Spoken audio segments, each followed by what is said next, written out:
Here we are. Hello, neighbor. Wow.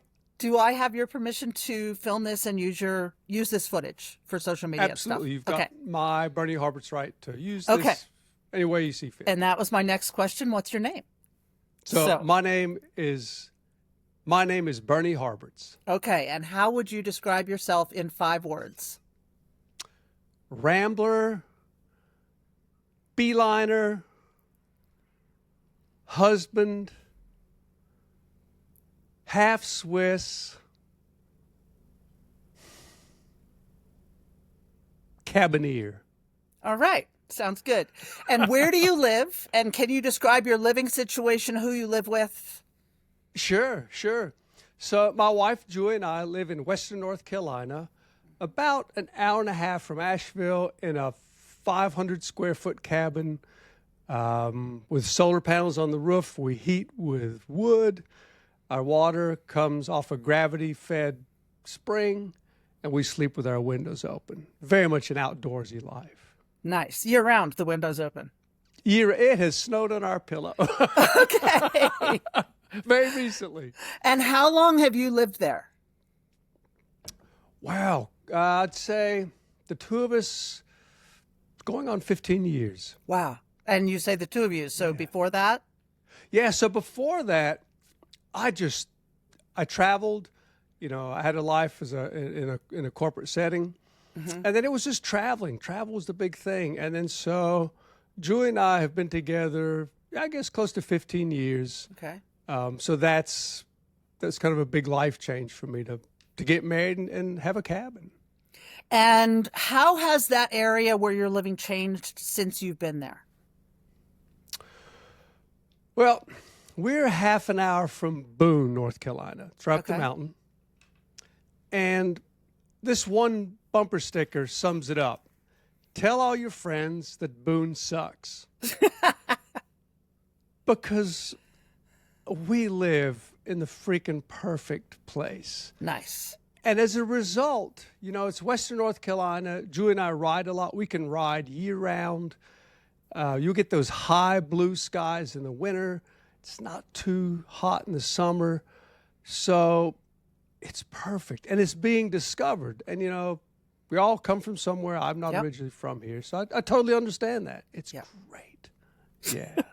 What's your absolute favorite thing about living there?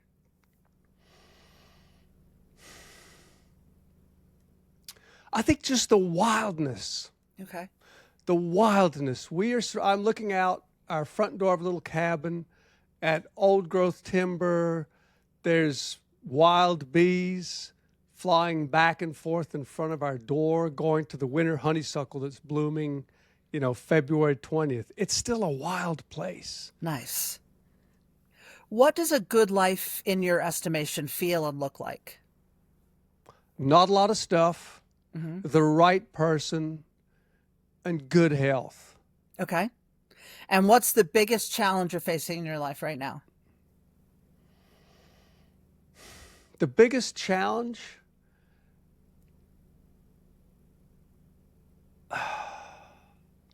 Really balancing this wildness that I spoke with the technology that I use to share the stories that I'm recording. I have a podcast, Travel Grit, so I record sessions for this. But then on a beautiful day, it's torture to sit right here and look out that door, which is 10 feet from me, and see the wild bees fly by and the sun is shining. Do you ever just bolt? No. No. Okay. No, I have this old Depression era Midwest work ethic of like button the chair time. Yep. But the way I've managed this is, and I do it with Julia, we agree, X amount of hours during the day, we've got to be outside. Okay. And then we do spend time on our screens. Right now I'm editing a podcast. Julia does Zoom, like she works with clients on Zoom with her two-step way, which is her work. So this is our biggest challenge, is to balance this stuff. Okay. Now. What's your favorite vegetable? watercress. I don't know if that's a vegetable. It's green. It's green. It grows in green. our creek. Okay. It's incredible. It's got these long, flowy, luscious green stalks, little white roots, and it grows pretty much year round. Okay.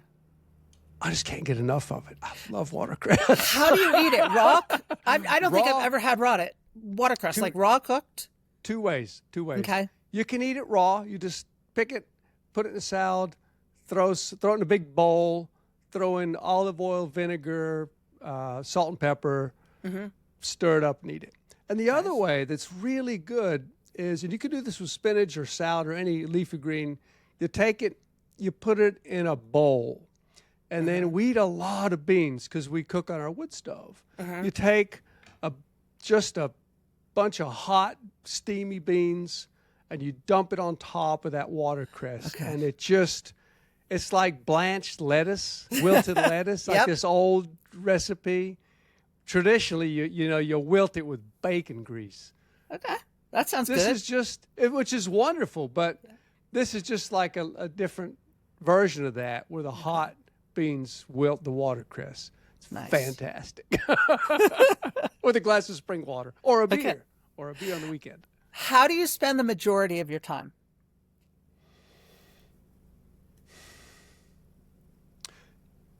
Again, it's a split. Half the time would be outdoors, putting a new battery in the tractor last night, doing horse chores, helping Julia muck or clean or turning out or riding. And the other half is working on the podcast or website, editing, writing. So it's really very much a balance, kind of a split time, 50-50. And 30-30, and the other 30 sleeping, of course, with the windows open. What do you wish you had more time for? Being outdoors. Okay. Being outdoors. Okay. What do you believe will happen to you personally when you die? I'm going to be burned and scattered to the winds and the sea, and then it's out of my hands. Okay. And yeah, that's what's going to happen to me personally. Okay. What is something you know more about than most people? Wow. Wild bees. All right. I know a lot about wild bees. These are also called feral bees. I catch them when they swarm, put them in these big insulated hives, and I'm able to keep them without any chemicals or any of the micromanagement that a lot of beekeepers do, simply because they don't know about how to keep wild bees. And do you get honey from those bees? Occasionally. Okay. Occasionally. They're pretty feral, though. Like, they'll rob each other of honey. I do it mostly just to keep them, observe them. And like today's February, we're late February 20th. And the bees in that insulated big hive, these wild bees, are doing things that, like, you just don't really read about much in books. So I like to observe them. How can you tell what they're doing inside the hive? That's mostly, I guess, in the winter, but in the summer, what I've done, and this is really cool, these hives are huge. They are 300 pounds. They're almost as tall as I am when they're on their stand. I'm right around 5'7". Okay. And I have built into the bottom of these hives. This is so cool. I have an opening with a screen mesh so I can look up into the hive, and I can see what they're doing without having to pull all the frames out. The frames are what the bees, make their honey on. Yeah. So it's a great non-invasive way to see what bees do and occasionally get stung.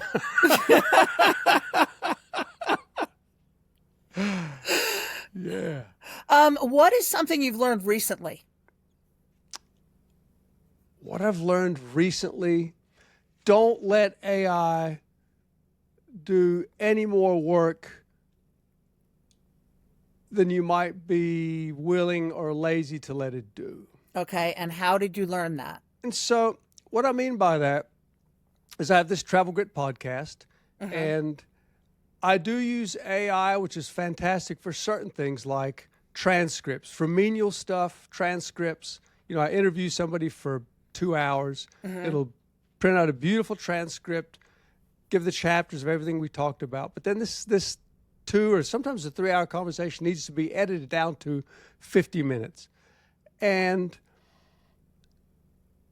right now, with this rush to AI, I got caught up in it, and I thought, well, what the hell? Let's just let AI edit this podcast, suggest the fluff that needs to get cut out. And I did that. And it gave me that kind of spooky valley feeling about there's something not right with this production. So I've actually gone back. I've used the AI to write out a transcript, but then I will go back and I will delete parts of the transcript that don't fit, and then I will actually manually, with my voice, write the voiceovers. I've had AI do it. It doesn't taste right, doesn't smell right. I want it from my voice, my speech pattern. So, interesting. Fascinating thing I've learned just very recently, within the last couple of weeks. This is such a new thing. And you've learned that through trial and error, basically. Absolutely. Yeah, just hours and hours and hours. I mean, I spent hundreds of hours on this work. And that's how it came about. Yeah. So in your life, do you have the health care that you want or need, and how or how not? The answer is yes, I do have the health care I need. Okay. I'm also incredibly lucky to be able to afford it. Healthcare is a huge problem in this country. If you've got the means to have health care, it can be very good. Yeah. If you don't, you're in trouble. Yeah. And the way we deal with this is Julie and I really make an effort that we don't need to tap into our health care. We do have health insurance. We pay an obscene amount of money for it. Wow. But we eat watercress salads, we walk, we trot, we ride horses, I do push-ups. Sometimes, I fast up to 3 days at a time to really keep in shape. And we're both really proactively working not only to stay out of the health care, but to stay healthy, physically and also intellectually smart and bright and alive, tapped in. Yeah. How would you describe a good person?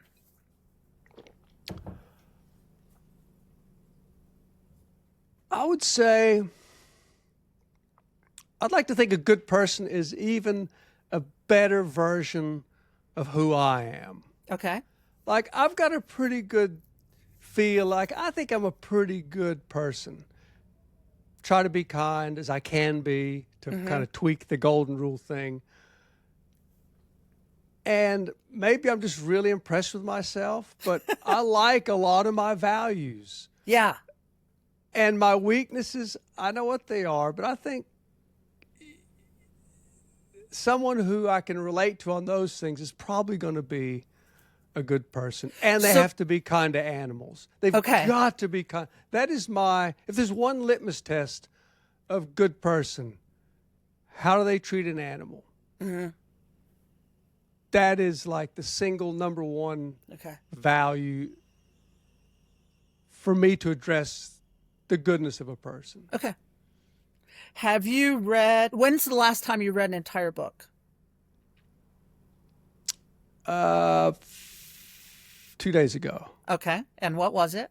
It was The History of the Banker Island Ponies. I'm paraphrasing the title. Get it to you. It's a book about it's the history of the Shackleford Island ponies. Okay. And it's the history of the wild horses that live on Shackleford banks off the coast of North Carolina. Would you recommend that book? I would, for someone who's interested in, history, horses, If you're into futuristic, maybe the AI stuff where our consciousness is going, read Dan Brown's latest book. Okay. Julie didn't like it, but some Okay. people might. Who wrote this Shackleford Pony book? It was, I'm blanking on the name. Hang on, let me just think. Okay. Hang on.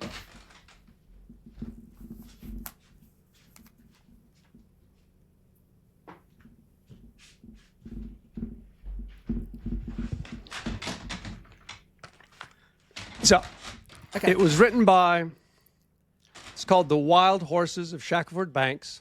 Okay. There we go. Good. Written by, I guess, Carmen Prioli, Okay. and photographs by Scott Taylor. Nice. Wonderful What book. What did you have for breakfast this morning? Another favorite subject. So we had, it's an kind of an oat-based, muesli-style, raw breakfast. Okay. So it's oats, raisins, walnuts, a couple dried cherries, and then some kefir. Okay.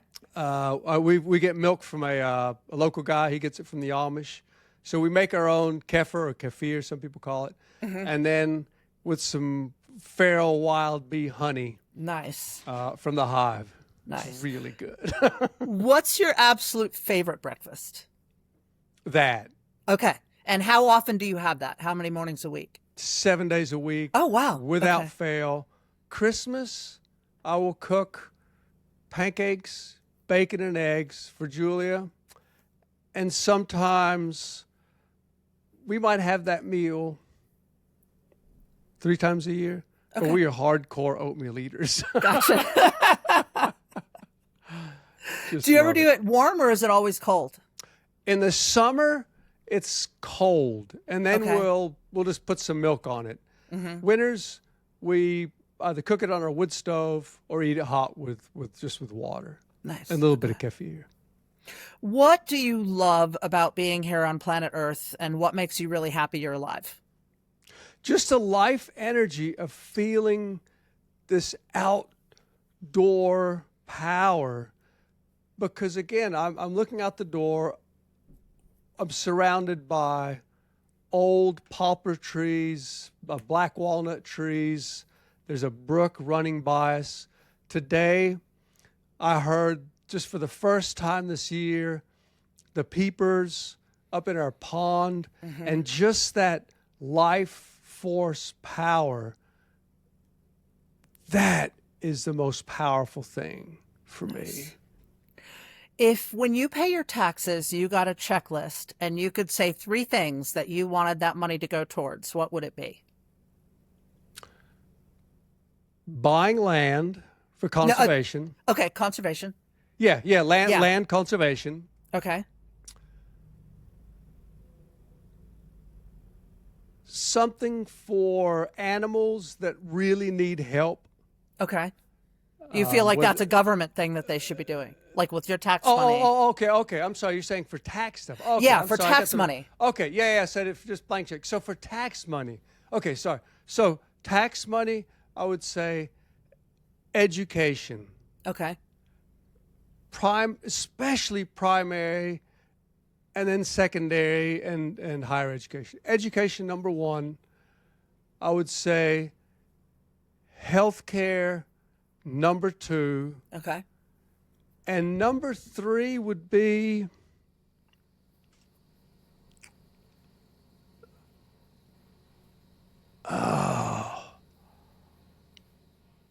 probably military. Okay. Interesting. Yeah. I just feel like we need it. Yeah. No, I hear you. What 3 things would you not want your tax money going towards?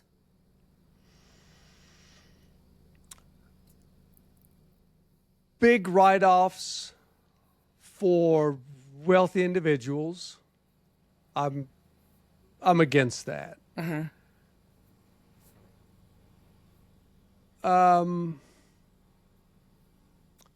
too big a military, Okay. which is funny given that I said I support the military, but not Right. too much military. And what's the third thing I don't want taxes going to?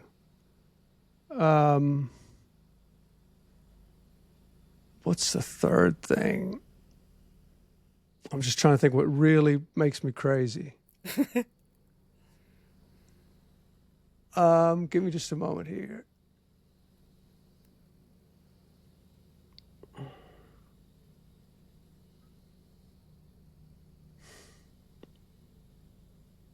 Wow, what is the one thing?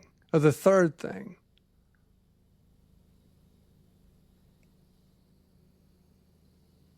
Wow. It's funny, I always think of what I want it to go to, not what I don't want it to go to. Right. Let me just give you a moment. This is the last thing I just don't want to go to.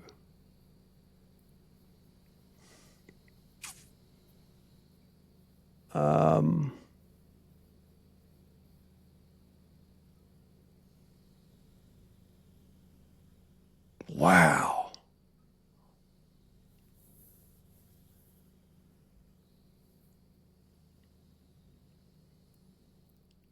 You're a great interviewer because you just let people think about it, which is I got really time. important. And I know the editor who could speed it up. I don't need to even speed it up. Yeah, I love that. I love that about this. The third thing that I don't want my taxes spent on would be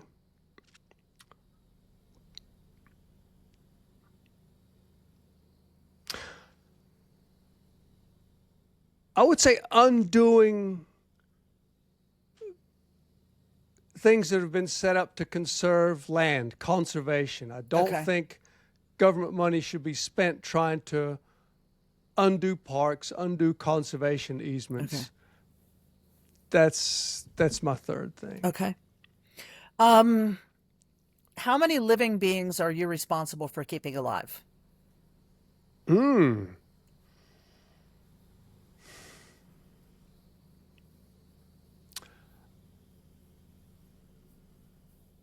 I would say 9.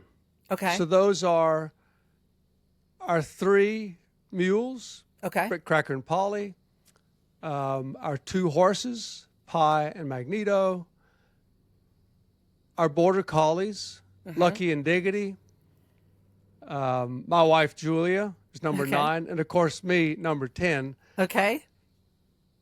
but not the tens of thousands of bees. We're not going to count the bees. No, because, it's funny. When people talk about them, I always resist or they ask about it, like, how are the bees? I never say, or try never to say, oh, my bees are doing great. No, they're the bees. They're their own bees. Their own bees. I've given them the best life possible. And I don't feel like the same responsibility to keep Right. Them supported as I do. If The you other 10 I disappeared, they'd be fine. Totally fine. Yeah. Totally fine. Totally fine. Yep. Yep. Yep. Do you feel well represented by your politicians?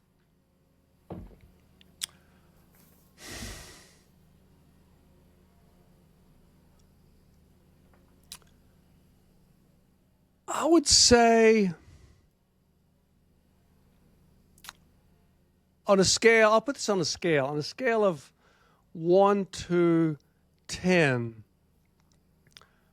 I would say maybe a 6, 6-ish, maybe even a 7, Okay.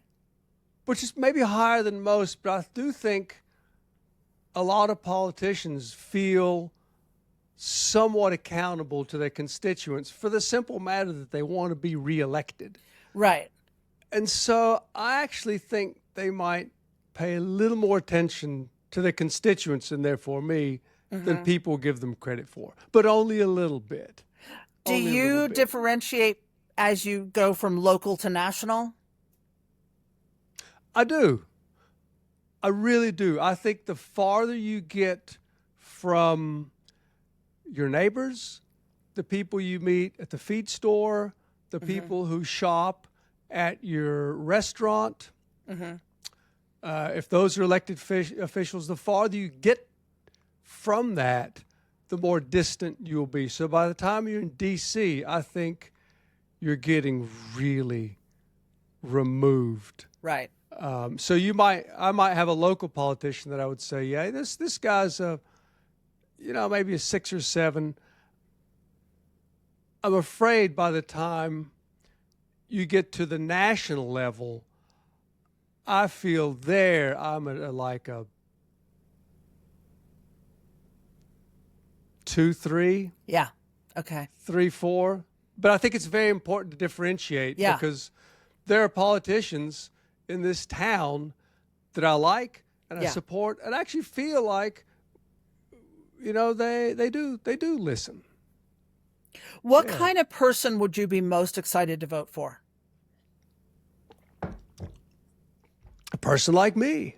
No, You ever think about running for office? Oh, no, I think it was some wise men said, the person that should run for office won't run for office. Yeah. Never. I've never thought of running for office. Yeah. But no, again, I think it really lines up with the questions of what I want versus what I don't want. A person who is for education and is for fiscally balancing things, not having huge tax cuts for wealthy people.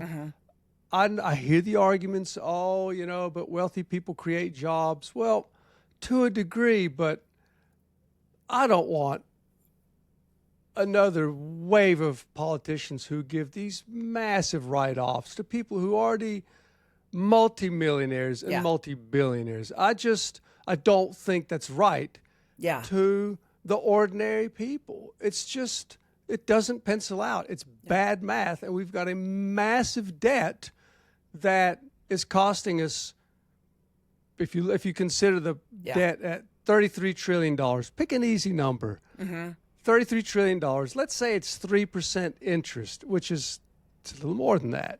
Yeah. That's $1 trillion a year. So I think a bit of fiscal sobriety would go a long way to, kind of winning me over. In addition to trying to really take care of education and the environment. Don't wreck this place. Don't wreck this place. I'm sorry about the long-winded answer. No, I'm here for that. What is there something that is in your heart that you really want to do that just feels impossible?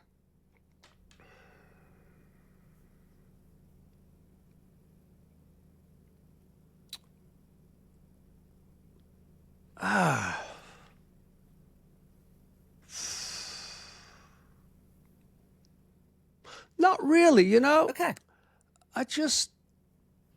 There's nothing really that I would say on a heart level. Yeah. There are things that, I would do differently that wouldn't lead to like mule wrecks or getting stung in the face, but that's not a heart thing. But as far as heart stuff, I guess the one minor one would be I wish I would have gotten married a little bit earlier. And this is the one heart thing. My mom and dad my mom died before she met Julia. My dad did meet Julia, but died before we got married. I got married at 51, so I was a late blossomer, so to speak. And in my heart, it does tug at me a little bit like, I kind of wish I could have given my dad, especially, I think it meant a lot to him in his dying days to know that I had somebody. Yeah. I wish I could have given him that. Yeah. And if I knew now how it turned out, what a wonderful, great, we got our bumps up and down like every relationship does. Right. If I'd known then, I would have asked Julie to marry me while he was alive. Okay. That's probably the one thought. The one thing. Yeah. So what do you think the biggest challenge we're facing as a country? The biggest challenge I think it's the environment. Okay. I think it's the environment. I think we're going to have more climate, extremity or extreme climate events. We're going to see more and more and more of this. And it's going to exacerbate everything from immigration, where, countries outside the U.S. get massively impacted by, climate change and all the knock-on effects, and will want to come here and also be pushed to Europe. And that's really going to polarize our population, our politics. A lot of this is going to be driven by climate change. Heat, drought, the West burning up. It's the climate change that we've created. We're responsible for. We've created this. Are you feeling any effects of that in your local environment? Yes. Okay. We are having rainstorms, like these huge downpours, and they could only be, a mile or two in radius. Our creek bed. So again, we live up a holler. We have like 3 streams on our property. We live on one property. And in the last, it started about 15 years ago. Okay. We have these massive rains, and they have dropped the levels of every one of our creeks by 6 inches to a foot. Like, catch me up. More water, less water? Yeah, it's more water. It's okay. From what I understand the science, it's annually roughly the same amount of water. Okay. But just a whole bunch more of it at once. Okay. And and then it just runs off because there's nowhere to hold it. It just runs off, and then you have many versions of Hurricane Helene, which was a mega event. Also, I think it's hard to actually determine the effects of climate change on that, but it's like these miniature events we're having around here, and we've helped neighbors, we've helped businesses out who've had big bridges totally washed away in storms that didn't even have a name, and that 10 miles away, people didn't have. So that's how we're noticing it, as opposed to bigger hurricanes like you get in the southeast or the fires out west. But it's real, and we can see it. Have you got beavers? They are in the area. We don't on our property, but there's a beaver population about 3 miles away. Okay. Yeah. They're good water trappers. They are. They are. I'd love to have a beaver. So cool. It'd be lonely if you didn't have more than one. Yeah, I know. We need like a whole little dam with colony. Pups. Yeah. A colony. Yep. It'd be very cool. Just not in our best hay pasture. So, last question. If you could ask everyone in the country one question, what would it be? I love that. If you could ask them one question. You notice I cheated and got about 25. No, I like this. One question.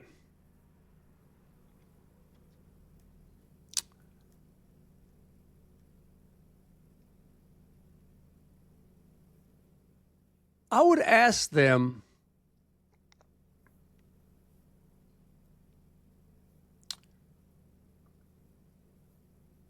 I'm trying to figure out how to phrase this question, but I would ask them,